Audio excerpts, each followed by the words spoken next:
भाई अब छोड़ो, 10 मिनट हो गए खराब। सुनो, दो टॉपिक समझने। लास्ट क्लास में तुम्हें जो कराया था तुम्हें पता ही है क्या कराया।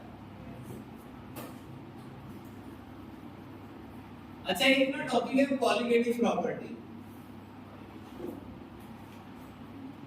देखो ये आ रहा है ना उसमें ठीक से? ठीक है। साउंड में दिक्कत आएगी इसमें, आवाज बहुत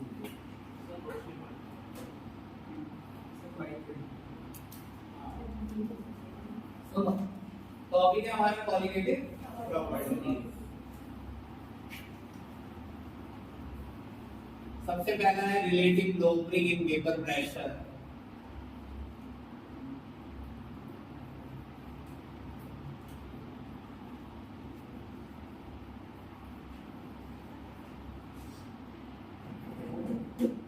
Elevation in boiling point,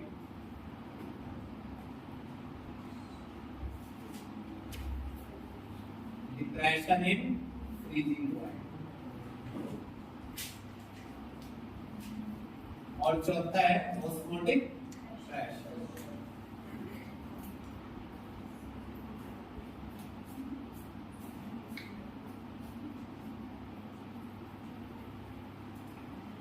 पता है कि ये टॉपिक सॉलिड इन लिक्विड है,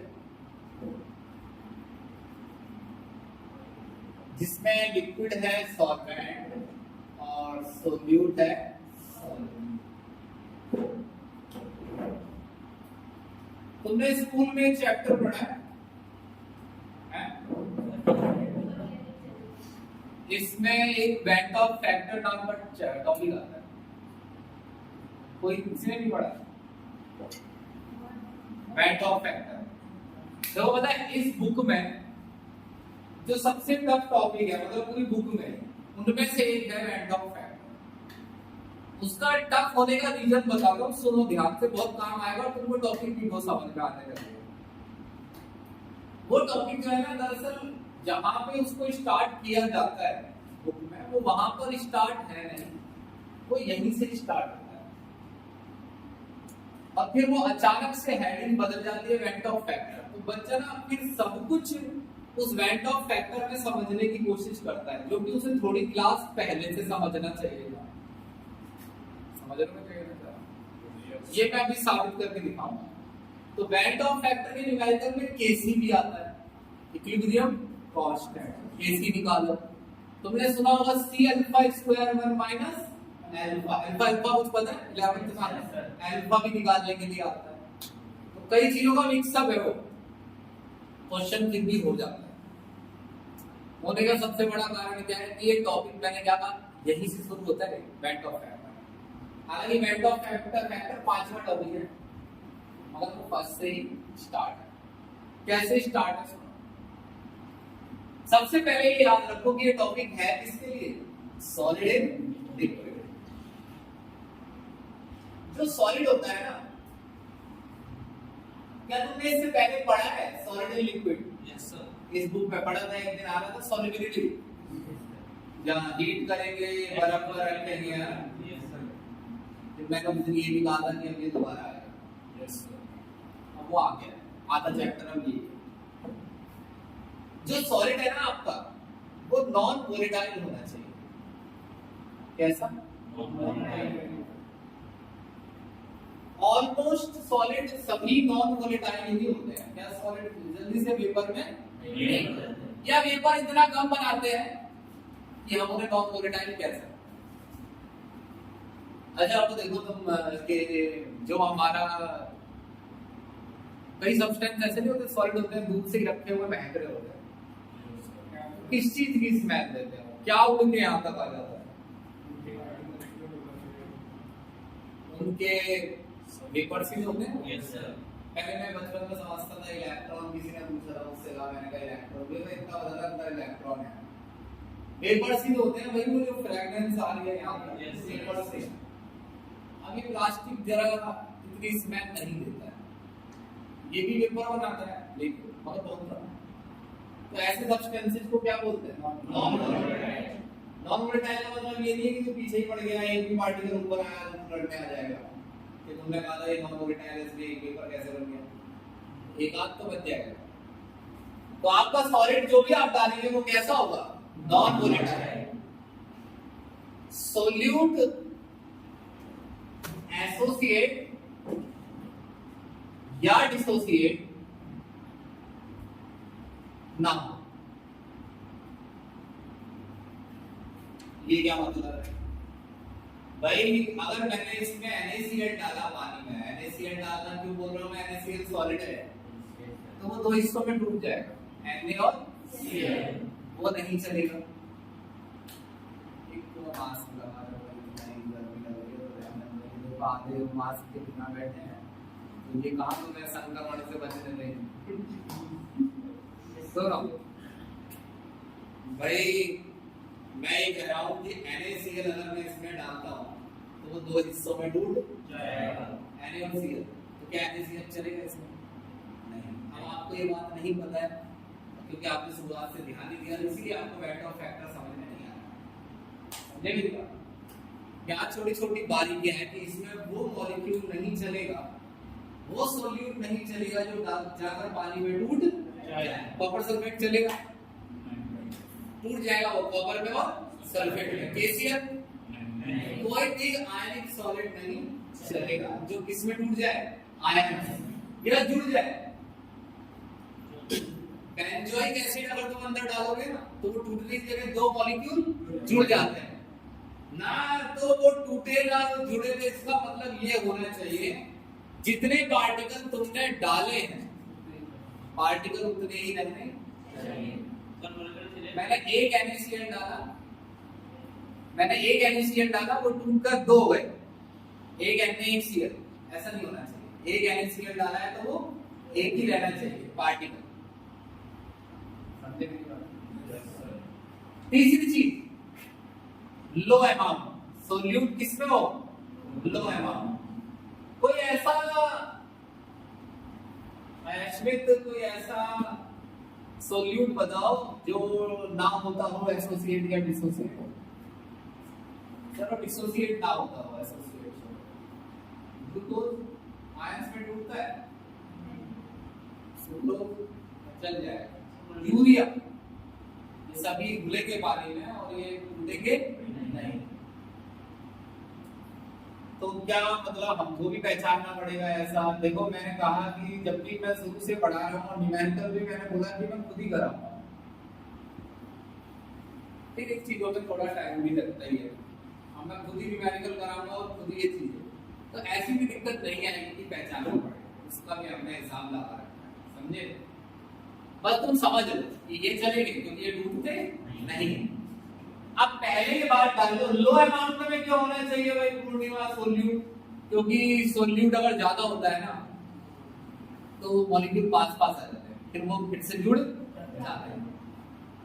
ग्लूकोज सॉलिड है, मैंने पानी में डाला, पहले बताओ वो सॉलिड क्यों था? क्योंकि उसके पार्टिकल एक दूसरे से जुड़े रहते हैं, पानी में वो अलग हो गए। अगर वो बार बार एक दूसरे के पास आएंगे तो वो फिर से भी जुड़ सकते हैं। और जुड़ने का किस्सा तभी बनेगा जब अंदर सोल्यूट की बहुत ज्यादा क्या हो, इसलिए सोल्यूट की अमाउंट लो रखनी है ताकि अंदर ब्लीड ना हो जाए और ग्लूकोज के मॉलिक्यूल जल्दी से आपस में संपर्क में ना आए। समझे मेरी बात? हाँ, तो ये तीन बातें पहले तो ध्यान रखनी। अच्छा अब यहाँ देखो, ना समझ में आए तो बोल देना है। और पानी में डाला मैंने, नहीं रुको एक मिनट, पानी ले लेके हमने सब समझा दिया भाई। ये जो है एस्मिथ, ये पानी है और ये किसमें बदल रहा है, वेपर में। ये पानी का वेपर प्रेशर है, प्योर वाटर है ये भाई। बड़ा आसान है अगर आपने पिछली बातें याद रखी है। जो सॉल्वेंट होता है ना, इस बुक में उसे 1 से लिखाते हैं। आप 1 से के दूसरी बुक भी है, गूगल भी है, उसमें सॉल्वेंट 1 से होता है। एग्जाम में भी ऐसा हो सकता है कि सॉल्वेंट 1 से लिखो, ठीक है? 1 से सॉल्वेंट, 2 से सोल्यूट। तो 1 का मतलब सॉल्वेंट है, तो क्या ये सिंबल नहीं होना चाहिए Shivam P1 not? P1 not का मतलब वन का मतलब सॉल्वेंट का, नॉट का मतलब प्योर है, वेपर तो पढ़ चुके है ना या नहीं? अब मैं इसमें क्या डाल रहा हूं? Non volatile solute solid. अब मैंने इसमें डाल दिया है नॉन वोलेटाइल सोल्यूट। जल्दी कर तुम थोड़ा, इसमें मैंने डाल दिया है नॉन वोलेटाइल सोल्यूट। ये थक थक के स्लो हो जाता हूं मैं 3-4 बजे से ही पढ़ाते पढ़ाते गंदी होती है तो हाथ पसीने चलने लगता है।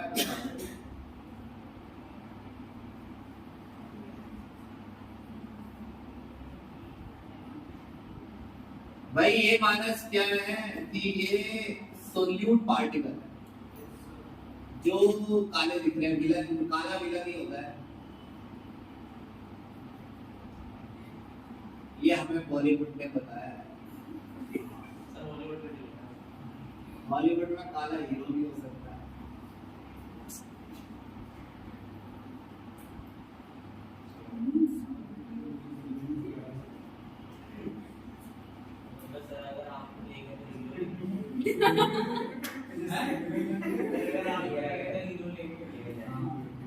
सुनो, सॉल्वेंट है पानी, उसमें क्या डाला है मैंने? सोल्यूट। सोल्यूट है नॉन वोलेटाइल, ध्यान से सुनना है। सोल्यूट कैसा है? नॉन वोलेटाइल का मतलब होता है कि ये वेपर में नहीं बदलेगा। अब पानी को वेपर में बदलना चाहता है और उसके ऊपर वजन की तरह कौन रखा हुआ है? नॉन वोलेटाइल सोल्यूट, जो नीचे भी है और सरफेस पर भी रख रहे हैं। तुम्हें क्या लग रहा है कि ये पानी के लिए वेपर बनना आसान बना रहे हैं मुश्किल बना रहे हैं? तो पानी की एबिलिटी वेपर बनाने की घट जाएगी और वेपर प्रेशर P1 नॉट से आएगा P1 का मतलब ये प्योर नहीं है सॉल्वेंट और P1 नॉट का मतलब वो प्योर है। अब वो आपको पता होगा कि उसमें क्या डाला गया है, टॉपिक तुमने पढ़ा है P1 नॉट और P1 में क्या फर्क है। पिछले वाला अलग था, उसमें P1 तब था जब दो लिक्विड को मिक्स कर दिया, इसकी इक्वेशन अलग बनेगी तो इसमें आपको समझ में आ जाएगा कि P1 क्या है। P1 है जब पानी में, हम पानी क्यों बोलते हैं? सॉल्वेंट जो है वो फीलिंग नहीं आने देता है, पानी से एकदम फील आ जाता है कि पानी में नमक डाला तो पानी का वेपर प्रेशर घट के P1 हो गया। पहले कितना था? P1 not. क्या ज्यादा है, P1 नॉट या P1? P1 नॉट ज्यादा है तो P1 नॉट में से क्या माइनस कर दो? P1 क्या आया? Delta P। डेल्टा P क्या है? Low pre in vapour pressure. Vapour pressure कितना घटा, घट के कितना हो गया? नहीं भाई, पहले वेपर प्रेशर था 600, अब हो गया 400, कितना घटा? डेल्टा P 200 है, 400 नहीं। समझ में अंतर आ सकता है आपके निकालने में। डेल्टा P 400 नहीं है बल्कि 600 और 400 का डिफरेंस है। तो अगर आपसे कोई कहे वेपर प्रेशर कितना घटा तो आप कितना करेंगे? 200 घटा। तो लो प्री कितने की हुई है? 200। अब ये आप पर डिपेंड करता है कि आपने पिछली क्लास से ठीक से कैसे पढ़ी थी। P1 की जगह लिखिए P1 नॉट इनटू चाय बन गया नहीं? Yes sir. P1 नॉट यानी यहां पर P1 कैसे निकले, यहां की बात है। थोड़ी बहुत लाइट आ रही है शायद।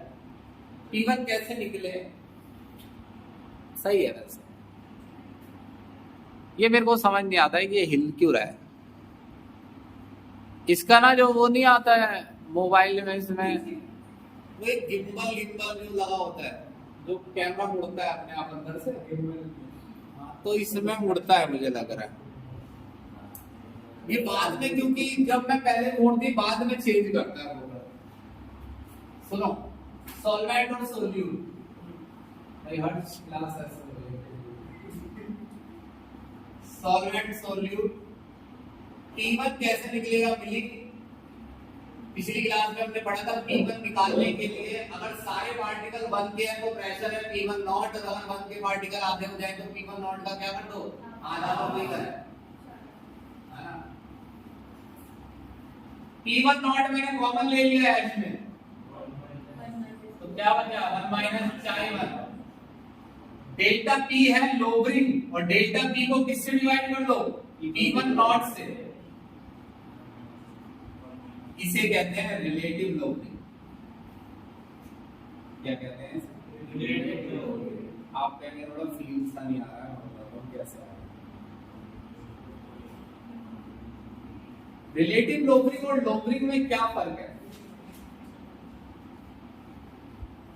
वेपर प्रेशर, सुनो मेरी बात, 600 का कितना हो गया, 400, 200 से 400, तो कितना लोबरिंग आई है, 200।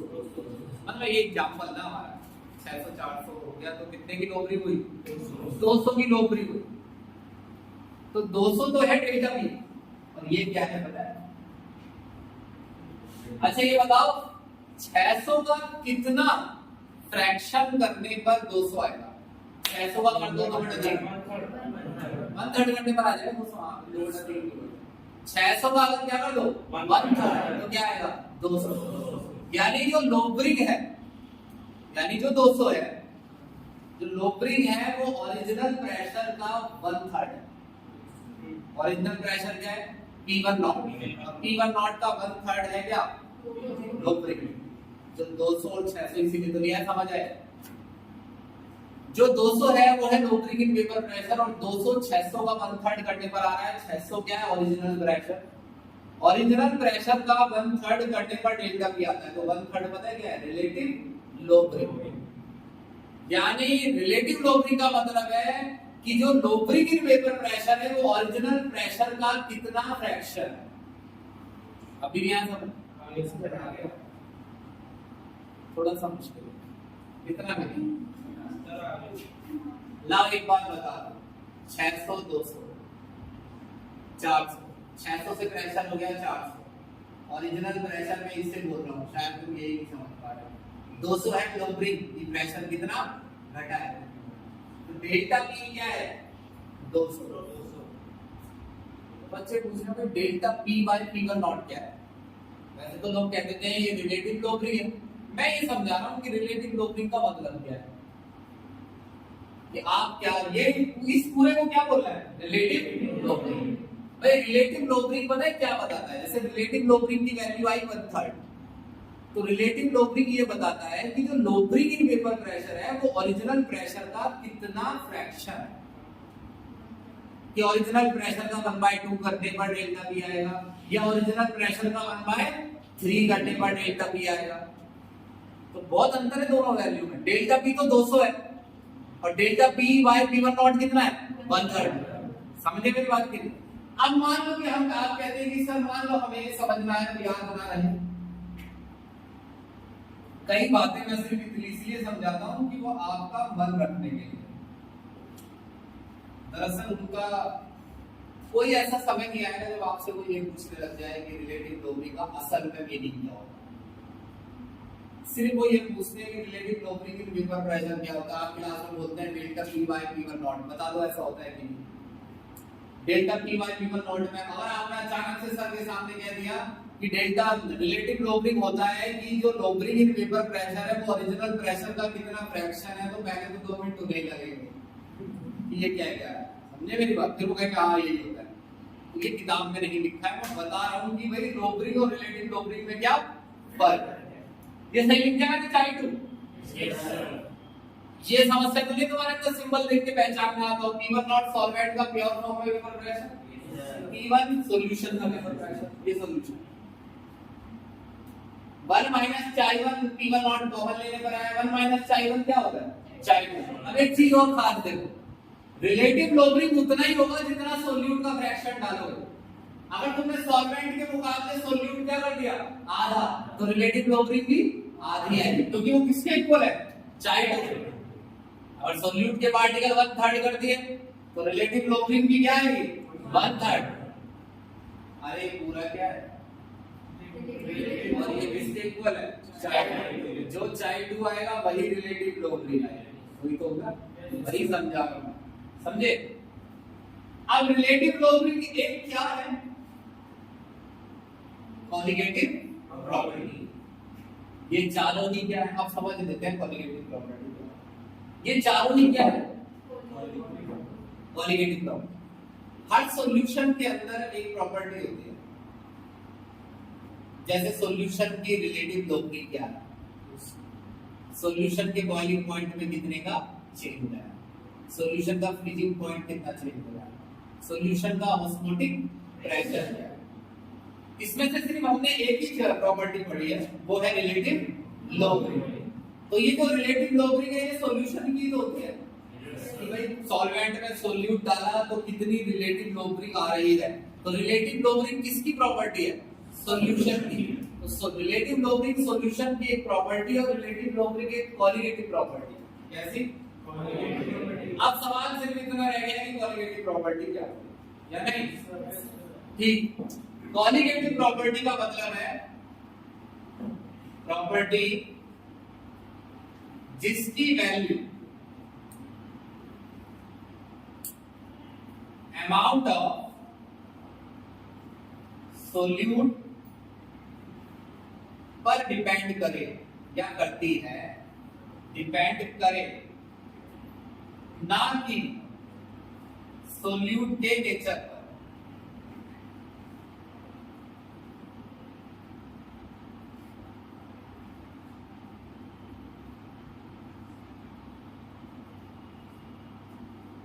देखो एक चीज,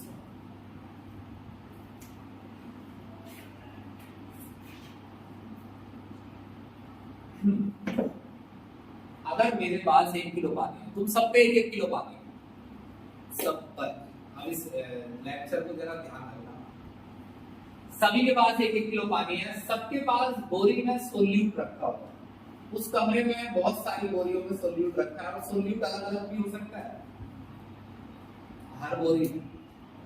अब मान लो तुमको नहीं दिख रहा है वो अलग अलग, मान लो सोल्यूट के कलर सेम ही व्हाइट है सारे सोल्यूट, और अगर अलग है भी तो तुमको ये नहीं पता चलेगा ना कि किसका सोल्यूट कौन सा है, कलर देख के पहचान लोगे क्या?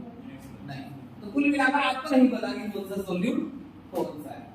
1 किलो पानी में इसने डाला 2 मोल सोल्यूट, एक सबने भी कितना डाला? हाँ। अगर सभी क्या सेम डालना जरूरी है, अलग अलग से भी समझा सकते हैं, पहले सेम बात समझ लें। सभी ने 2 मोल सोल्यूट डाला, सबने 2-2 मोल डाला। अब ये बताइए सभी ने सोल्यूट सेम डाला है या अलग अलग? अलग अलग हो सकता है, 2 ने सेम भी डाला। अच्छा, सभी ने 1 किलो पानी में डाला है, सभी का वेपर प्रेशर घटेगा, यानी सभी का डेल्टा पी आएगा और delta P by P one not भी आएगा। रिलेटिव लोबरी, सबकी रिलेटिव लोबरी क्या आएगी? सेम। क्यों? क्योंकि सोल्यूट के अमाउंट से। एक बच्चा कह रहा है मैंने तो ये वाला सोल्यूट डाला था, मेरे सोल्यूट के तो पार्टिकल बड़े हैं, उससे कोई फर्क नहीं पड़ता। कैसे नहीं पड़ता है? फिलहाल तो टॉपिक ये तो समझो पहले कि क्या हो रहा है, कैसे हो रहा है, देखने के बाद हो ये रहा है कि अगर कोई प्रॉपर्टी कॉलिगेटिव प्रॉपर्टी है तो आप फिर ये नहीं पहचान सकते कि किसने कौन सा सोल्यूट डाला है। सोल्यूट्स में कोई डिफरेंस नजर नहीं आएगा, यानी आप दुनिया में 1 किलो पानी में कोई सा भी सोल्यूट डाल लीजिए, बस वो टूटता ना हो। नहीं तो वो 1 तो मोल के अंदर जाकर टूटकर कितने हो जाएंगे? 2 मोल। फिर अंतर आएगा ना वैल्यू में। समझ रहे हो ना क्यों नहीं टूटना चाहिए? भाई हमको मालूम है हमने 1 मोल डाला है, अब वो 1 मोल में से कुछ टूटे कुछ नहीं टूटे और 1 मोल का हो गया वो 1.5 मोल। अब मेरे को गिनने में नहीं आ रहा अंदर कितने पार्टिकल है, तो टूटना जुड़ना नहीं चाहिए। अगर मैंने दुनिया में 1 मोल कोई सा भी सोल्यूट डाला जो एसोसिएट या डिसोसिएट ना होता हो तो सबका delta P by P one not क्या आएगा? क्लियर है मेरी बात? तो कॉलिगेटिव प्रॉपर्टी आपसे किसी ने पूछा एलिवेशन इन बॉइलिंग पॉइंट क्या है, आप सबसे पहले कहेंगे कॉलिगेटिव प्रॉपर्टी। कॉलिगेटिव प्रॉपर्टी वो प्रॉपर्टी होती है सॉल्यूशन की जो अमाउंट ऑफ सोल्यूट पर डिपेंड करती है। सोल्यूट कितना डाला है बस इससे फर्क पड़ेगा, कौन सा डाला है इससे कोई फर्क। दुनिया में कोई भी सोल्यूट 1 मोल डालोगे वैल्यू सबकी सेम आएगी, 2 मोल डालोगे डबल आएगी। ईशान ने 1 मोल डाला ग्लूकोज, नकुल ने डाला 2 मोल सुक्रोज, तो यहाँ बस ईशान के मुकाबले उसकी वैल्यू डबल आएगी और कोई फर्क नहीं आएगा सुक्रोज ग्लूकोज किसी से। तो फिर पूर्णिमा ये कैसे पता चलेगी किसने कौन सा सोल्यूट डाला है? क्योंकि डालने से फर्क तो नजर आ नहीं रहा, सारे सोल्यूट एक जैसा काम कर रहे हैं ना। अब इस फॉर्मूले को खोलना है, ये भी डाल, ध्यान से देखना है। मेरे को एलआईसी में आधा घंटा लगा था इसे समझाने, 20 मिनट, पता नहीं मेरे को ज्यादा टाइम लग गया।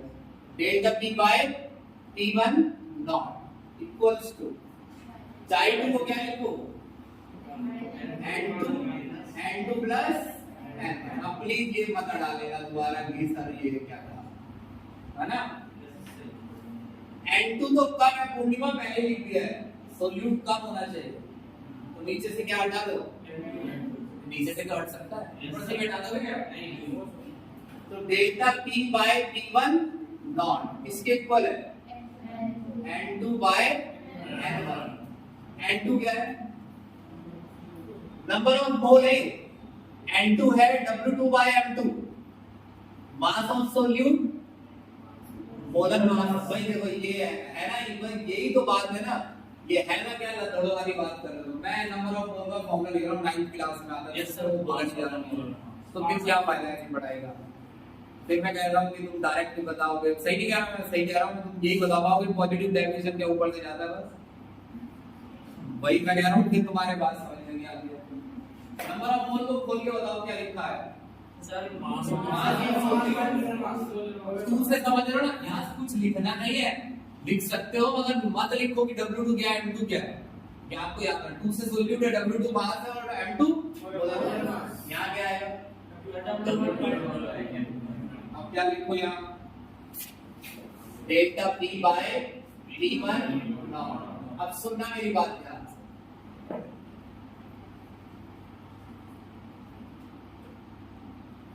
सभी की रिलेटिव क्लोरीन क्या है,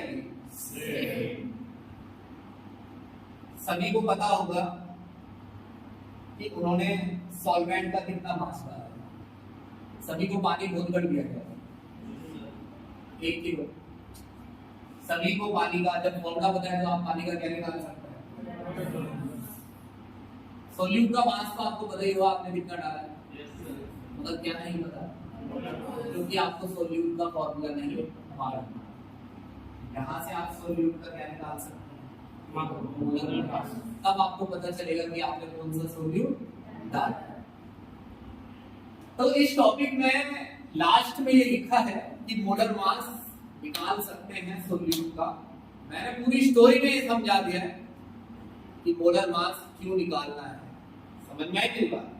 नहीं तो आप कहते कि मोलर मास तो हम फॉर्मूले से निकाल लेंगे सर, इसमें इतना लंबा न्यूमेरिकल करके हम मोलर मास क्यों निकालेंगे, भाई मोलर मास ग्लूकोज का 180 होता है, सुक्रोज का 342 और यूरिया का 60 है, तो मैं ये सब क्यों करूंगा, क्योंकि आपको नहीं बताया कि सोल्यूट का फॉर्मूला क्या है, समझे मेरी बात।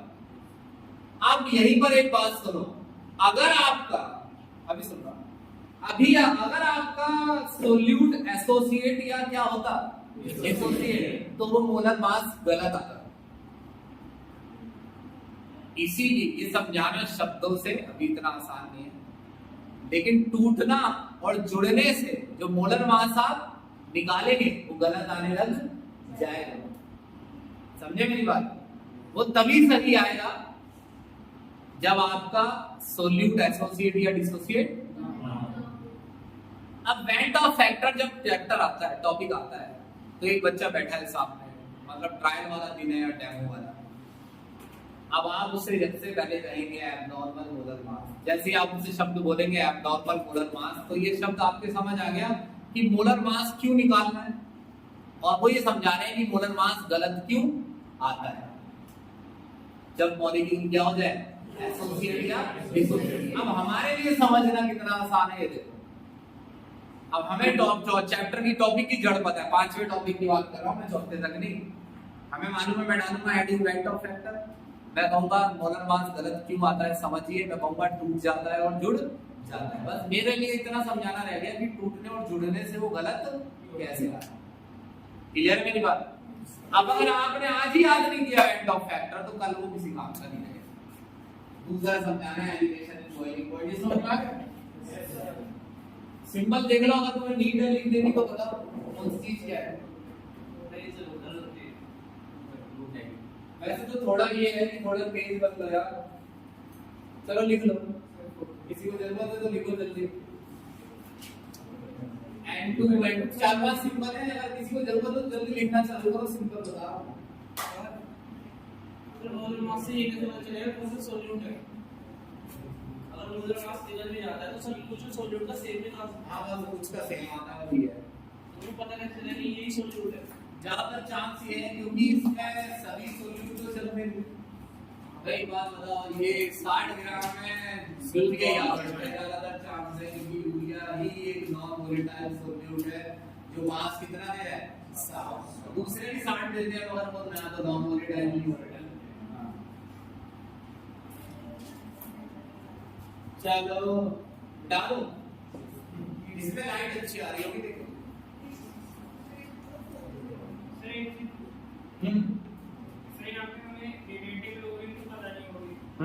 नहीं नहीं कैसे नहीं पता, रिलेटिव लोबरिंग एक्सपेरिमेंट से निकाली जाएगी कि कितनी आई। ऐसा नहीं है कि भाई कुछ चीज तो ऐसी होगी तो पता करके देंगे हो, तभी तो कुछ हम निकालेंगे। वो ये देंगे, ये सब हमें निकालना, W2 हमें निकालना है, बाकी हमें M2, बाकी हमें दिया। अब क्या इस फॉर्मूले से M2 ही निकलता आ रहा है भैया, हम मर्जी है कुछ भी निकलवा लेते हैं, डेल्टा Py P1 नॉट भी निकलवा लेते हैं, तो उनको मालूम ही होगा। ये नहीं है कि हमेशा M2 ही निकालना है, मगर लिखा क्यों है? इक्वेशन का इस्तेमाल क्या निकालने के लिए करना है? Molar mass. ये बताओ बेटा। Yes sir. अब अगले में मुझे ये सब लेक्चर नहीं देना पड़ेगा, बस छुट्टी नहीं मारना। देखो छुट्टी मारो कोई दिक्कत नहीं है, मैं कह रहा हूँ छुट्टी मार लो, गर्मी में घर बैठो थोड़ी देर, हाँ पढ़ो भाई, रिकॉर्डिंग देख के आगे अगली क्लास। ऐसे नहीं आ जाना है कि खाली हाथ पेपर देने चले आए लगता लेके। हाँ भाई एलिवेशन इन बॉइलिंग पॉइंट, भाई शिवम तुमने आज एक बच्चा भेजा, मैंने नहीं भेजा क्या तो रहा है वो ध्रुव नाम है उसका। सर वो पढ़ाई देख रहा था, मैंने कि मेरा अच्छा रहा तो सर उसने पूछा कहाँ पढ़ना है, मैंने बता दिया। लिखा हुआ अच्छा दिख रहा था उसका। यस सर, कह सकते हैं मेरी नॉलेज अच्छी है। सही कह रहा है, नहीं मैं भी मान रहा हूँ। Delta TV elevation in boiling point.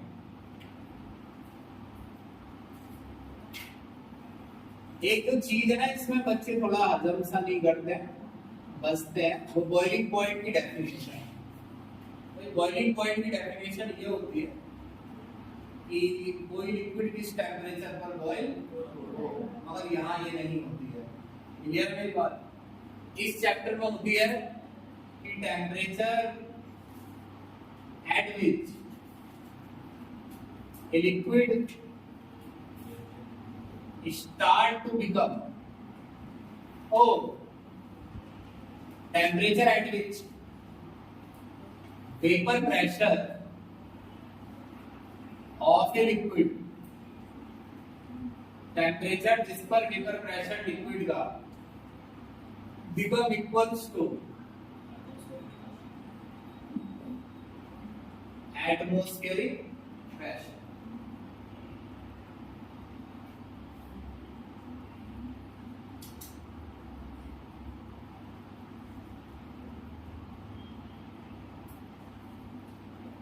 One eighty amount लिख देता हूँ बस, एट और तो कुछ नहीं लिखना। सुनो ये थोड़ा अजीब भी लग सकता है, लेट्स सपोज ये वाटर है,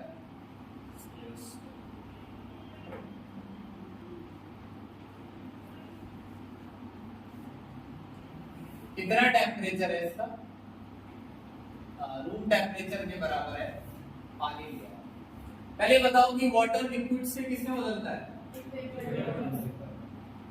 और ये तो कभी भी हो सकता है, अगर पानी ठंडा हो तो भी वो लिक्विड से वेपर में बदल सकता है। तो ऐसा नहीं है कि बॉइलिंग पॉइंट पे हीट इसलिए कर रहे हैं कि हमें लिक्विड को वेपर में बदलना है, यहाँ बात कुछ और है। बॉइलिंग का मतलब कुछ और होता है, समझना। जो पहले चीजें हो रही थी ना उसमें लिक्विड सिर्फ कहां से ऊपर जाता है? वेपर से, सरफेस से। कहां से? सरफेस से। पहले भी लिक्विड गैस में बदल रहा था और सिर्फ कहां से? सरफेस। तो कहीं ऐसा ना हो कि बॉइलिंग पॉइंट की डेफिनेशन में ऐसा कहां से निकल रहा था ऊपर? सरफेस से। तो ऐसा होता था कि भाई सरफेस वाले पार्टिकल ऊपर उठने की कोशिश करते थे, ऊपर कैसे उठ जाते थे? कोलिजन से। नीचे वाले पार्टिकल्स की धक्का-मुक्की से एनर्जी ट्रांसफर होती है एक दूसरे में और किसी में इतनी एनर्जी आ जाती है कि वो ऊपर उठ जाए। मगर सब में तो इतनी एनर्जी नहीं है। क्या नीचे वाले पार्टिकल भी उठकर ऊपर आ सकते हैं? कोई नहीं। कोई पार्टिकल ऐसा है जो इतना प्रेशर ऊपर की तरफ बना देता है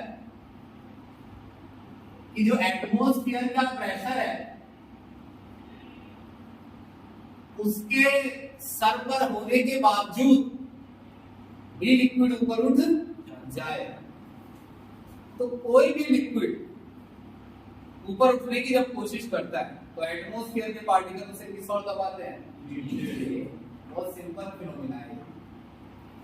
लेकिन फिर भी हम इसमें एक बात जोड़ रहे हैं, फिर भी ऐसा नहीं है कि पार्टिकल ऊपर नहीं उठेंगे, उठते हैं, मगर वो सभी पार्टिकल ऊपर नहीं उठ सकते। फिर किस्मत की बात है, कौन ऊपर की तरफ कितना प्रेशर बना दे? 180। भाई इतनी तेज कोलिजन हुआ कि कोलिजन से किसी एक पार्टिकल में इतनी एनर्जी आ गई कि वो कहां उठ गया? ऊपर। इस प्रोसेस को सिर्फ क्या बोलते हैं? इवेपोरेशन।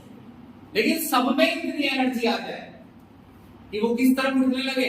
ऊपर। नीचे वाला भी ऊपर उठ जाए, कैसे? बबल बन के।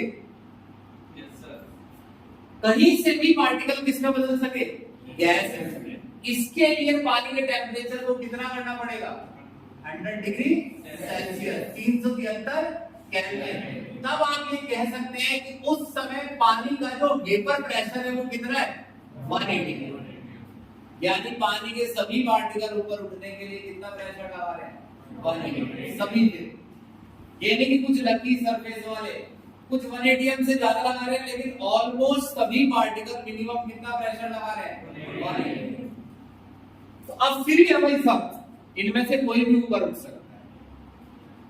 यानी जो P1 नॉट है, P1 नॉट है प्योर वाटर का वेपर प्रेशर, या नहीं?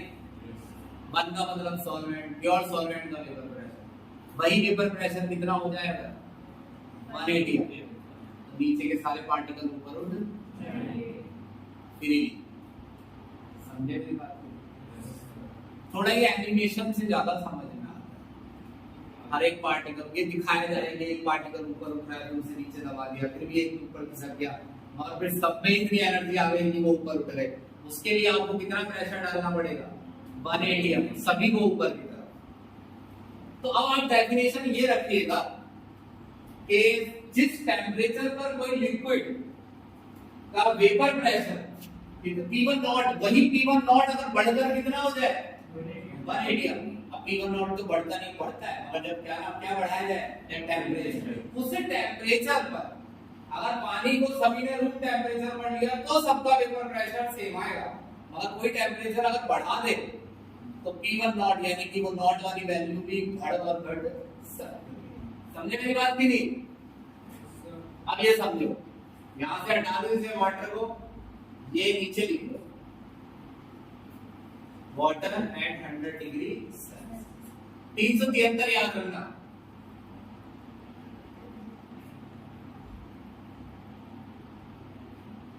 अच्छा सुनो, अभी अभी कितना टेम्परेचर बना है? 373। सुनो भाई ध्यान से बात यहां से देखना। अभी अभी कितना टेम्परेचर क्रिएट हुआ है? 373। और एक ही सेकंड बाद सारे पार्टिकलों ने हल्ला मचा दिया, कहां उठने वाले हो? मगर उसी समय दुश्मन की एक चाल ये है कि दुश्मन ने ऊपर से क्या डाल दिया? Non volatile solute.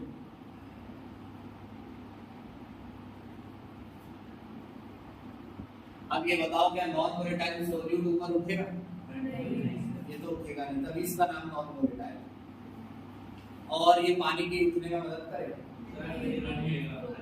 तो तुम्हें ऐसा नहीं लग रहा कि जो 373 में पार्टिकल ऊपर उठने वाले थे वो अब ऊपर नहीं उठेंगे? यहाँ ऐसे बोलना है कि अब 373 पर प्रेशर पानी 1 एटीएम नहीं बना पाएगा। समझे मेरी बात? हो सकता है, मुझे नहीं पता, मैं तो रैंडम वैल्यू मारता रहता हूँ, कितना हो जाए 0.98 एटीएम। समझे मेरी बात? अब आपको कितना करने के लिए वापस 1 एटीएम करने के लिए टेम्परेचर कितना करना पड़ जाए 375 केल्विन। तो भैया मैं तो बचपन छठी क्लास में पढ़ रहा हूँ, पानी में नमक डाल दो तो पानी का बॉइलिंग पॉइंट बढ़ जाता है। ये तो पढ़ रहा है। पानी में कोई भी ऐसा सॉल्यूट डाल दो जो क्या हो नॉन वोलेटाइल, तो पानी का बॉइलिंग पॉइंट बढ़ जाता है, फिर पानी को और ज्यादा टेम्परेचर पर हीट किया जा सकता है। क्यों बढ़ जाता है समझ रहे हो? तो ऐसे नहीं बोलना किसी से क्योंकि उसके ऊपर वजन आ जाता है, ऐसे कोई नहीं मानेगा। आप कहेंगे क्योंकि पानी का वेपर प्रेशर घट जाता है। पहले पानी, अरे देखो पिछला टॉपिक और ये कितना आसान है। पानी में नॉन वोलेटाइल सॉल्यूट डालोगे तो पानी का वेपर प्रेशर घट जाएगा, तो पिछला टॉपिक है। और वेपर प्रेशर घटने से बॉइलिंग पॉइंट बढ़ जाएगा, यानी अब आपको और ज्यादा टेम्परेचर पर उसे हीट करना पड़ेगा। यानी आप उसे कहां पहुंचाना चाहते हैं 1 एटीएम पर।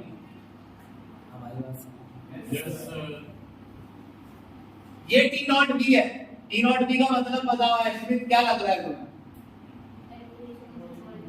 ये है boiling point pure solvent. T not be है प्योर सॉल्वेंट का बॉइलिंग पॉइंट, टी बी है सॉल्यूशन का बॉइलिंग पॉइंट। तो boiling point of pure solvent और टी बी सॉल्यूशन। लिख दो भविष्य के लिए boiling point of pure solution. तो डेल्टा टीबी के लिए किसमें से किसे माइनस करो? डेल्टा टीबी में से TB minus T not TB naught TB minus T not TB naught TB ज्यादा है और टी नॉट भी का चेक कर लो। टीबी है सॉल्यूशन का बॉइलिंग पॉइंट और टी नॉट भी है प्योर सॉल्वेंट का। कौन सा ज्यादा है? टीबी ना। तो जो टीबी है वो आगे, अगले पिछले वाले में भी ऐसा ही सिंबल आता है और उसमें नॉट वाला आगे रहना है और वो पीछे। एनसीईआरटी के तरीके से बता रहा हूँ, मेरे वाले तरीके के लिए टाइम नहीं और उसमें कांस्टेंट सब समझना। एनसीईआरटी का तरीका ये है कि बॉइलिंग पॉइंट कितना बढ़ेगा ये किस बात पर डिपेंड करता है। अच्छा एक बात बताओ, एक बच्चे ने 1 किलो पानी में 1 मोल डाला है और एक बच्चे ने 1 किलो पानी में कितने मोल डाला? 2 मोल। किसके डाले इससे तो कोई फर्क नहीं पड़ता, बस सॉल्यूट क्या हो डिसोसिएट या एसोसिएट ना हो। तो एक बच्चे ने 1 किलो क्यों बोला जा रहा है? अबे कितने पानी में डाले हैं मोल ये भी तो पता होना चाहिए। अब 1 मोल तो डाले है समुद्र में तो उससे कोई फर्क थोड़ी पड़ेगा, इसलिए नीचे लिखा हो कि कितने में डालने हैं। तुम सभी ने कितना कितना पानी लिया है? 1 किलो। इसने 1 किलो में 1 मोल डाला, इसने 2 मोल, इसने 3 मोल, इसने 4 मोल, इसने 5 मोल। अब समझना 1 मोल से मैं कह रहा हूं बॉइलिंग पॉइंट 2 केल्विन बढ़ा है, तो 2 मोल से 4 केल्विन, 3 मोल से 6 केल्विन। तो डेल्टा टीबी उतना ही ज्यादा होगा जितनी ज्यादा सॉल्यूशन की मोलैरिटी होगी। मोलैरिटी होता है मोल पर केजी। अभी मैंने बोला इसने 1 मोल डाला क्या? सॉल्यूट। 1 केजी क्या बोला मैंने? सॉल्वेंट। तो ये मोलैरिटी तो बता रहा हूं। इसने 2 मोल डाला क्या? सॉल्यूट। 1 KG solvent. तो ये भी मैं क्या बता रहा हूं? मोलैरिटी। तो डेल्टा टीबी किसके डायरेक्टली प्रोपोर्शनल है? मोलैरिटी। अब आप समझ लीजिए एक बार और, मोलैरिटी का मतलब जितने ज्यादा मोल डले होंगे हर केजी में उतना ज्यादा क्या बढ़ेगा? Boiling point. भाई स्मॉल एन होता क्या? मोल पर केजी, मोल सॉल्यूट के केजी सॉल्वेंट, यानी 1 केजी सॉल्वेंट। इसका मतलब ये हो गया, इस लिखते हुए का कि 1 केजी सॉल्वेंट में जितने ज्यादा मोल डले होंगे उतना ज्यादा बॉइलिंग पॉइंट बढ़ जाएगा, क्या नहीं? अब प्रोपोर्शनैलिटी का साइन हटाकर क्या लगा दो? कांस्टेंट। ये आपका हमारा सरकारी तरीका है। इस केबी को कहते हैं मोलर एलिवेशन कांस्टेंट। क्या है ये? Molar elevation. स्मॉल m को खोल लो भाई, कौन खोल के बताएगा? सिंपल में बताओ।